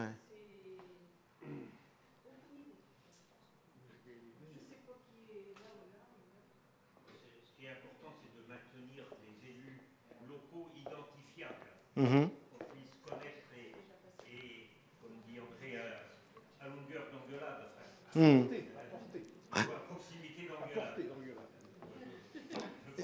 Et ça, justement, le nombre d'élus à proximité d'engueulade, là, pour reprendre le terme, vous pensez que ça va, c'est suffisant?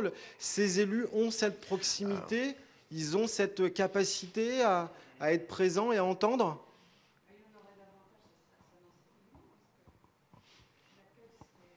Je ne sais pas, parce qu'il y a actuellement le nombre d'élus dans les communes me paraît largement suffisant. Même, on peut même s'interroger sur le nombre, puisque on enlève des compétences aux communes de plus en plus. Donc, est-ce qu'il y a encore besoin d'autant d'élus? C'est une vraie question. Par contre, qu'il y ait des élus qui représentent le rural au niveau du département ou dans les communautés de communes, qui soient identifiés, là, c'est important, à mon avis. Très important, parce qu'il faut maintenir justement le lien et la proximité. Et vous parliez de l'écart entre les élus des villes éventuellement et puis du rural. Et c'est important de maintenir justement un équilibre, parce que, alors ça dépend après des départements. Il y a des départements peut-être où il y a des grosses agglomérations où on va dominer, mais il y a peut-être d'autres où le rural va aussi avoir son importance. Donc, à mon avis, c'est important de maintenir l'équilibre. Mais maintenant, enfin, à mon avis, moi, maintenir la commune, c'est important. C'est vrai que c'est quand même l'endroit, le lien où les gens peuvent identifier les élus et les interpeller. Ok, donc renforcement de la proximité de la commune, de oui. ses prérogatives. Oui. Peut-être ce que Madame disait, cette nécessité aussi de mieux communiquer, de faire plus de pédagogie sur qui fait quoi, à quel type de strate. Et justement, à ce niveau-là, qu'est-ce que vous pourriez avoir comme idée pour cette pédagogie? Chaque strate fait ses journaux mensuels qui sont distribués, qui sont parfois peu lus, et donc ça ne suffit pas à bien comprendre quelles sont leurs activités. Est-ce qu'il pourrait y avoir d'autres idées justement pour faire de la pédagogie sur leurs responsabilités? Il y a un endroit très clair pour répondre à la question que vous avez posée. C'est vous passez à la mairie ou vous appelez la mairie. Eux, ils savent. C'est aussi le rôle de la mairie de donner l'information, je dirais, de premier tri. C'est-à-dire, où dois-je m'adresser pour... Parce que c'est ça votre question, en fait. C'est où dois-je m'adresser pour tel problème? Oui, enfin, globalement, où doit s'adresser une personne? C'est pas le vôtre, mais j'entends bien. Où devons-nous nous adresser pour tel problème? Je pense que ça commence, et c'est là où on renforce quand même la présence et l'importance de la mairie. Ça commence à la mairie où on dit, c'est à la communauté de communes, ou c'est au département, ou c'est la région. Je reviens sur la question que vous avez posée tout à l'heure sur les territoires, et je vais revenir sur le mode électoral. Le mode électoral qui a été mis en place ne me convient pas pour les départements. Pourquoi? Il y a eu le problème de monsieur, madame. Et ça, je pense que ça peut être amélioré. Ce qui n'empêche pas peut-être de coupler les territoires, mais chacun avec le sien. C'est peut-être... Deuxième chose, les élections de ce type, c'est-à-dire sur son nom, et j'y crois parce que j'en ai fait quelques-unes, ça permet la biodiversité. L'élection de liste, j'ai bien connu tous les systèmes. Alors, je ne vous parle même pas des européennes qui sont hors catégorie. Les élections de liste se font par la puissance du relationnel de l'un ou de l'autre à l'intérieur de son parti politique. Et la droite et la gauche nous ont montré des beaux exemples. Tandis que conseiller départemental, même dans la Formule A2, ils sont deux, ils ont gagné, ils ont le poste, et ils ne sont pas forcément des gens obéissant d'abord à une technique, à un aspect politique de parti. Ils peuvent être aussi là, et c'est tout le mal que je souhaite, au nom du territoire. Et si on n'a pas de biodiversité, le système va être complété très vite avec des ambitions. Et si on a quelques problèmes dans la société aujourd'hui, je pense aussi c'est qu'on a trop mis de choses sur l'argent et pas assez sur le projet et sur l'éducation. Et il faut qu'on travaille ensemble et avec les conseillers départementaux, régionaux, mais on n'a pas de conseiller régional attitré. Hein. Je veux voir mon conseiller régional, c'est qui ou où sur ce sujet, de faire des projets. Je regrette aussi de dire que pour les députés, c'est un peu la même chose, parce qu'il y aura les députés qui travaillent dans le système qu'on va avoir avec 100 députés à la proportionnelle. Il y aura les députés qui travaillent sur le terrain et les députés qui travaillent à Paris. Ça fera 2 catégories, et je crois savoir laquelle sera la plus forte. Que chaque parti soit représenté par un certain nombre, un minimum de 3, 4 ou 5 personnes, je l'entends, mais il faut quand même que chacun que les territoires soient respectés, dans mon idée, et ça n'est pas faire une injure aux partis politiques. Ils ont les régions à s'occuper, ils ont les listes à faire aux sénatoriales, ils ont les listes à faire aux européennes, ils ont des listes à faire dans un certain nombre d'endroits. Et puis nous avons, nous, nos listes municipales qui ne sont pas, qui sont bien aussi une nouvelle étape. Hein. On a passé depuis longtemps l'époque du crayon. Voilà. Donc il faut quand même qu'il n'y ait pas que des professionnels de la politique dans la politique. On n'a pas complètement répondu à votre question, effectivement, qu'est-ce qu'il y a dans le département, comment il est conçu à un moment donné. C'est peut-être une des grandes chances de ce débat qui se tient depuis un mois, c'est donner à tout à chacun la possibilité de se réapproprier, effectivement, à un moment donné, notre démocratie et comment on a cette représentativité. Le législateur, il y a maintenant plusieurs années, a décidé qu'effectivement, la structuration du département se ferait plus finement au nombre d'habitants. Ce qui a fait qu'on a eu des redécoupages de cantons. Donc clairement, effectivement, le conseil départemental est composé, bon an, mal an, on est sur, de mémoire, une grande fourchette de l'ordre de 40 à 50 000 habitants par canton. C'est à peu près ce qui a guidé. Hein, avec des évolutions. Le réel souci, effectivement, c'est qu'à un moment donné, eh bien, tu l'évoquais André tout à l'heure, c'est la représentation des territoires. Et on est confronté à ce souci-là. Et dans une situation aujourd'hui qui fait que les richesses, vous les connaissez, elles ne sont pas celles qu'on a pu connaître il y a quelques années. Le département a toujours cette vocation, effectivement, à une redistribution de la richesse. Ce qui, aujourd'hui, les recettes fiscales que l'on peut avoir dans nos communes, dans nos comités de communes, ne sont pas celles de très grosses agglomérations à un moment donné. Et le débat, franchement, est à ce niveau-là aujourd'hui, si on veut effectivement pouvoir continuer, et on est dans cette situation-là, pouvoir assurer un certain nombre de services publics, effectivement, à l'échelle locale. Puisqu'on rentre dans la technique, je continue quand même un petit peu, puisque j'étais là, j'ai participé au vote de la loi. On avait prévu un écart possible de plus 10, de plus 20, moins 20%, pour tenir compte des zones rurales. En particulier, d'un truc qu'on ne sait pas gérer, ce sont en montagne les vallées, qui sont en fait de vraies unités physiques, à défaut d'être des unités politiques, puisque une vallée n'est pas l'autre, et entre deux vallées, il peut y avoir 80 km à faire. Et en fait, ça a été détourné. Et je rassure Didier, les cantons de Nantes sont beaucoup plus petits et beaucoup plus nombreux que les cantons de la campagne, puisqu'on descend à 34 000 ou 35 000 habitants sur le canton de Nantes 1 et qu'on est à 50 000 ici. Donc il y a beaucoup plus de cantons en ville qu'en campagne. C'est fait partie des choses qui me surprennent.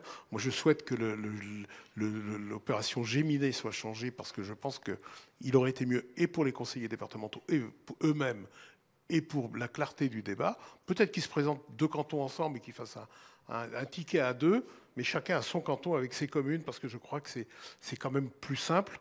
Et après, on se remplace les uns les autres. C'est un système pour les représentations, mais chacun a une responsabilité d'un territoire, et chacun est obligé de représenter son territoire. Et s'il y a 5 communes, et s'il y a 20 000 habitants, ou 30 000 habitants, ou 45 000, eh ben voilà. Là, les cantons de 50 000, moi je dis stop. Hein, c'est comme les régions qui ont été faites comme la nouvelle région Alsace, Champagne et compagnie. J'ai un de mes amis qui est maire d'une toute petite commune. Il a juste 330 km à faire pour aller à Strasbourg, à la capitale de la région. Alors, si on va vers là, ça ne va plus. Bon, c'est bien, on arrive un petit peu à l'issue du timing que l'on s'était imparti pour ce débat.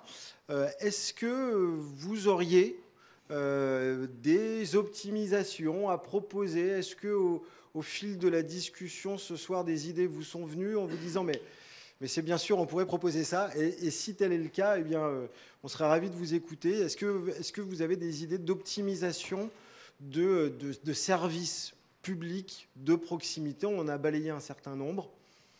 Voilà, ce sera la dernière question que je poserai. Donc, on a ouvert quelques portes, oui, on a ouvert quelques portes. Il y a eu quelques suggestions de poser ou quelque chose qui vous tienne à cœur par rapport à ça. Voilà. Bon. Eh bien, très bien. Écoutez, ce que je vous propose maintenant, c'est qu'on fasse une petite synthèse, un petit résumé de ce qui s'est dit, si vous êtes d'accord avec ça, pour qu'on puisse après faire remonter à la fois les constats et les propositions quand il y en a. Donc, à vous, mesdames, en synthèse. Donc en fait, on se rend compte que dans ce débat sur le service public en milieu rural, ce qui est souhaitable, c'est de maintenir la commune comme structure pour les personnes, aussi bien pour les services, leur carte d'identité, on a parlé de toutes les démarches administratives. La proximité est très importante. On se rend compte que il y a beaucoup de personnes âgées aussi qui ne peuvent pas se déplacer. On essaie au niveau de nos horaires de pouvoir aussi être au service de la population. Dans la façon une logique d'évolution, en fait, acceptation des transformations. Alors oui, dans le sens que on est obligé d'évoluer avec nos nouveaux modes de communication. Seulement, il y a la proximité, le manque aussi d'humain, parce que le contact est important. Je pense qu'au niveau commune, on essaie de donner les informations au plus près des personnes, mais c'est pas toujours évident. De même que de devoir contacter la préfecture, tous les services de l'État, c'est pas toujours facile non plus pour les personnes. T'as peut-être autre chose à rajouter, toi? Alors les plus essentiels, en fait, ça serait le maintien des services de la Poste, la santé, les maisons médicales, le manque de médecins, justement, qui est quand même un énorme souci au niveau des communes. Qu'est-ce qu'on doit faire? Est-ce qu'on peut mutualiser tous ces services au niveau intercommunal également? La santé... À quoi autrement? Est-ce qu'on a des points qu'on a omis? On élargit, on a fait au plus succinct. Mais c'est surtout, vous, les services de proximité. Comment? Oui, le téléphone, justement, les moyens de communication. Si on n'a pas une bonne desserte au niveau des liaisons, c'est sûr qu'on ne peut pas se servir d'Internet. Et la complexité pour certaines personnes aussi de se servir des ordinateurs. Le développement du numérique, alors l'installation de maisons de services publics, alors pour certains, oui, c'est bien parce qu'on peut avoir une personne à proximité. Maintenant, est-ce que c'est vraiment le mode souhaité des personnes, des individus?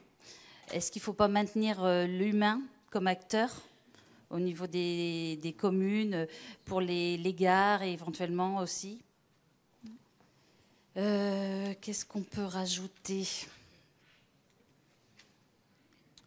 Donc on se rend compte, si on fait le bilan de tout ça, c'est qu'on a une problématique pour obtenir certaines démarches comme les cartes grises. Donc là, on voit bien que le service de proximité n'existe pas et c'est une attente, une grosse attente. Donc, oui, la mairie peut être le premier lieu et après on dispatche en fait vers les autres infrastructures. les autres services de l'État ou du département, de la région. Et on demande qu'au niveau des différentes strates, que le milieu rural soit représenté, parce qu'on a des attentes, nous aussi. Et c'est important qu'au niveau des départements, des régions et même de l'État, que toutes les problématiques des communes rurales, ça soit remonté aux différentes instances. Je rajoutais un point qui est de l'utilisation de l'informatique par l'administration française. Quand vous vous adressez à une entreprise, vous avez une feuille qui arrive et ça clignote devant votre nom, après on descend, enfin, etc. Et vous remplissez en ligne votre document. Aujourd'hui, vous êtes prié de télécharger le CERFA qui correspond à ce que vous demandez, puis de l'envoyer par la poste. Non mais attendez, on est chez qui là? C'est ça l'informatique? Alors, où ils ont des T07 de l'époque de l'informatique pour tous, hein, où ils ont enfin des choses effrayantes. C'est anormal, scandaleux, que des administrations ne fassent pas des feuilles qui soient organisées pour être remplies directement, et on signe par voie électronique, ça existe, la signature électronique, et qu'après, une personne qui est moins habituée puisse imprimer le CERFA, si c'est plus pratique pour elle, ben, tant mieux. Mais c'est tout. Je veux dire que là, c'est comme ça. Et à la préfecture, avez-vous remarqué, avant, vous aviez un fonctionnaire face à vous. Aujourd'hui, ils se mettent derrière votre épaule pour regarder si vous remplissez bien le papier informatique. Ça a un sens? C'est le nouveau monde. On ne peut même plus faire du face-à-face, sauf par Skype. Voilà, je tenais à le dire parce que je suis scandalisé de voir qu'on fasse imprimer des CERFA pour les faire remplir à la main.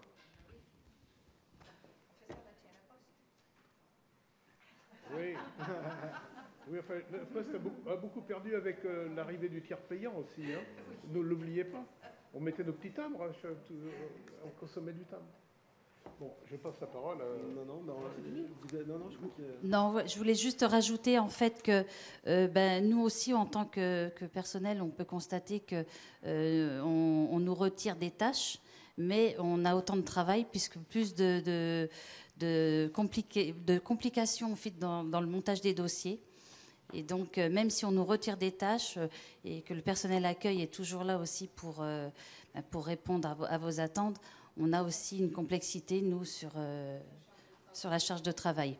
Elle n'a pas été simplifiée en nous enlevant des tâches que, pour nous, on pouvait faire sans problème. Ok, c'est bon, ça a été... oui, on a balayé l'ensemble des sujets. Voilà. Vous êtes OK avec cette restitution? C'est le service public. Eh bien, écoutez, il nous reste à vous remercier de votre participation, de votre temps. Hein, on a organisé, c'est vrai, en peu de temps ce débat et vous avez répondu présent et le débat était sympathique et enrichissant. Donc, merci à tout le monde. Excellente soirée et puis je crois qu'on va aller peut-être boire un coup. Ouais. Alors, un petit discours. Alors. J'ai un discours à faire qui va être très court, c'est le discours du taulier.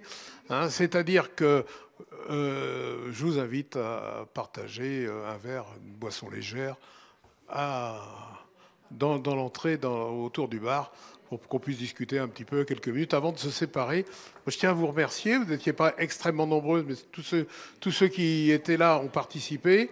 Le débat était intéressant. Merci. Et puis...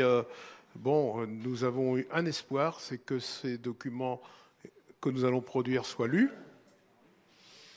Il y a déjà 1 million de contributions, donc je ne sais pas lire, moi, 1 million de textes.